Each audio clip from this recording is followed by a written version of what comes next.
There we have a pretty picture which shows us the layout. Yet another schematic. There we go, once we get the shade off the drawing. Okay, this is the interesting bit. Where you've got the azimuth pitch and the blade pitch. And if this belt lets go, you lose control of the pitch of the blades. And you can get a runaway turbine. It's one of my worries. Okay. And they're calling us back to the bus. Sad to say. Okay. Gotta go, gotta go, gotta go. Limited time only. Once again. Warbles on at YouTube. Ciao.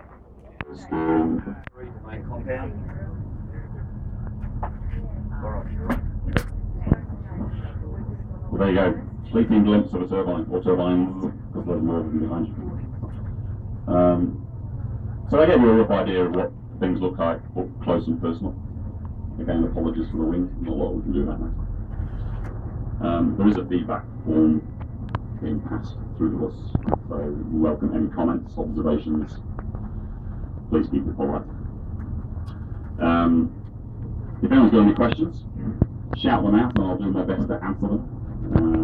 So, you know, until the wind picks up, they're kind of angled so that nothing will really turn them. And the reason for that is they're just kind of sitting there waiting. But as they think the wind speed is picking up, they'll actually start to angle the blades into the wind.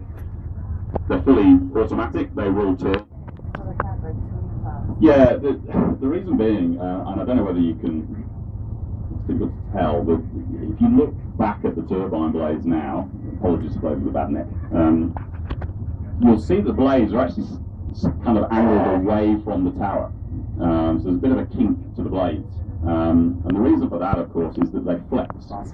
So as the wind starts to push them, like think of a sail on a boat, it starts filling out or bending, and that stress sort of is exerted on the blades. The blade starts to flatten out, and so that kink kind of slowly sort of straightens up.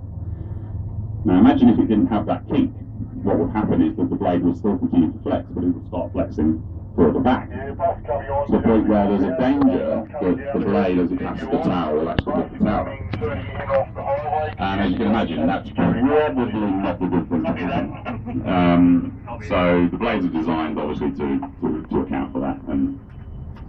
But if the wind starts getting too strong, of course, the flexing momentum would still continue to increase, and it would go to a point where it's just too much stress on the turbine. So yes, ideally you would like to keep them running all the time when the wind is strong, but there is a point where, I mean, we're talking sort of gale force, storm force winds that will force them to shut down to preserve myself. Yeah, so that's a rather rambling explanation as to wind speed. Facing in different directions because the wind speed is the wind direction is different across the site. Any more questions? Anyone? How does the power actually get over to those power lines? Is there an underground thing? Yep, I'll explain that. So the question was, how does the power get from the turbine out into the grid? Okay, so each of the turbines is actually what's called a permanent magnetic direct drive system. So rather than having a gearbox, it actually has a couple of magnets that kind of control the rotational speed and generation from the generator. Don't ask me to explain any better than that because I'm not the engineer. But essentially, that does away with the gearbox, does away with the mechanical components, and allows us to reduce sort of wear and tear on the equipment. Now, each turbine generates around about actually 690 volts. So it's not exactly the most power-producing system. It doesn't seem to produce a lot of power. But that power is then, you saw outside there were some fans, a cooling system, but inside at the base of the turbine as well, there's actually like a mini transformer that steps that power up to 33,000 volts. So the power from the generator in the turbine steps up internally to 33 kV, as it's called. Now each turbine then has a cable that comes from it and connects into a series of cables. And there are 70 turbines in the project, so there are 7 strings of 10 turbines. So each turbine is connected into a cluster of one turbine is connected to a cluster of 10, and then each of those clusters is then a cable is brought into the substation at the top of the project. So all that power then comes into that substation underground. So there are underground cables connecting them all together, and then they reach the substation. And at the substation, the power is stepped up again to 132 kV, and that's the power line you saw running through the site. And so what we've actually done is we've put into the power line that runs east-west between Glen Innes and Inverell, basically the line tees it, sort of dog legs in, goes into our substation, and comes back out again. It's a bit like a big U-shaped loop that brings the power. And then, from the substation, it's brought into the grid and feeds the local area. It doesn't directly benefit anyone. It doesn't kind of directly flow to your house if you live locally, other than the fact that, of course, the power is provided locally and you're drawing on local power. So that's how the power gets out of the site. Now, if we're to do stage 2, which we hope we will do, that will add. We're looking at bigger turbines. Ideally, we want to go up even bigger turbines. We want to try and go for a 200-metre tip height. We want to go for a 70-metre blade on a 130-metre tower. And that means those extra 49 turbines will produce almost the same amount of power as the 70 turbines we've got now. So we're looking at putting a 3.57 megawatt turbine as opposed to a 2.5 megawatt turbine. Now, what that means is that amount of power, because of the limitation on the 132 kV line, this line that we can see to our right now is where we're connecting in. We've got to connect into the bigger line between Glennis and Barrow. For all intents and purposes, that has an infinite capacity. We can push as much power as we want into there. Now, has anyone thought about the fact that I said there's a limit on the line and they can only take 175 megawatts, but we're also building a 20 megawatt solar farm. So simple maths, 175 plus 20 is 195 megawatts into a line that can only take 175 megawatts. Now, obviously, that doesn't make sense. Now, the reason it works, though, is because, and today is a perfect example, it's nice and sunny. If our solar farm was up and running, producing power from that solar farm would be great. It would be generating power, it would be going into the power line. But as you can see, our turbines will be doing extremely nothing. So of course there's no power output, therefore there's no problems with that. And what I said earlier, if you remember, we do a pop quiz, that most of the power is generated overnight. The wind speed picks up it late in the afternoon, through the night, kind of drops off in the morning. But of course at midnight, the solar farm's not working. Okay?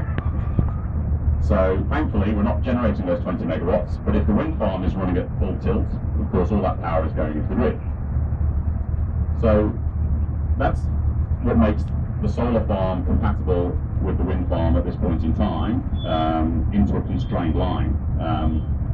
It's because the wind profile means that most of our power is going to be generated during the evening and into night than it is during the day. If it was the other way around, we'd probably want to build a 20 megawatt solar farm until we got the bigger connection through. Now there will be some occasions where both the solar farm and the wind farm will be fully operational. Be blowing a gale at midday and the solar farm's happily generating power. And at that point we will just what we call curtail the generation. So what happens is the solar farm will not produce as much power as the wind farm, just to make sure that we don't burn out that line and put too much power into it. No, the turbines will still generate, but what will happen is the solar farm, they'll just shut down the solar farm. The wind farm takes priority over the solar farm. Okay, so the solar farm will just won't generate. Yeah, they'll just switch off the solar panel. Okay, stop the generation. But as time goes on, and you get bigger, you can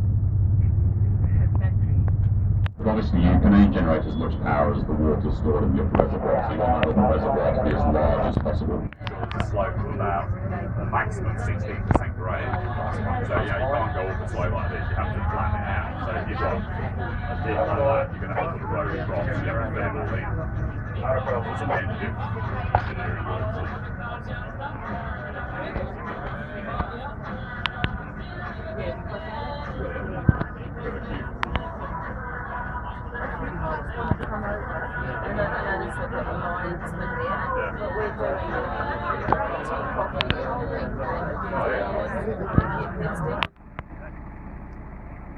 Number 1 bus, disgorging the people who were smart enough to show up early. And with an L1B101 tag, let's just have a little bit of a look at the size of the queue. This little mob here has already been ticketed and banded, ready for the next bus. And these are the people who are waiting.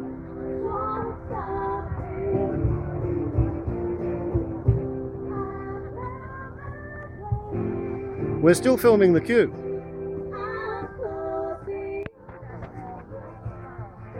There really was a reason for getting here at 6 o'clock in the morning. Would you look at them, lined up.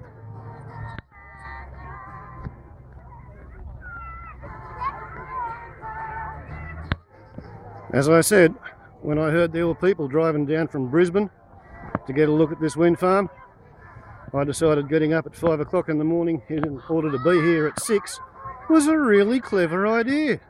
And you know what? I'm still not as silly as I look. So there you go. And now you know. And speaking as a windmiller from way back,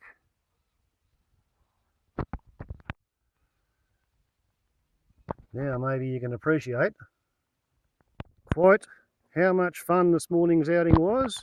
For me, Warbles on a lot to YouTube. Ciao.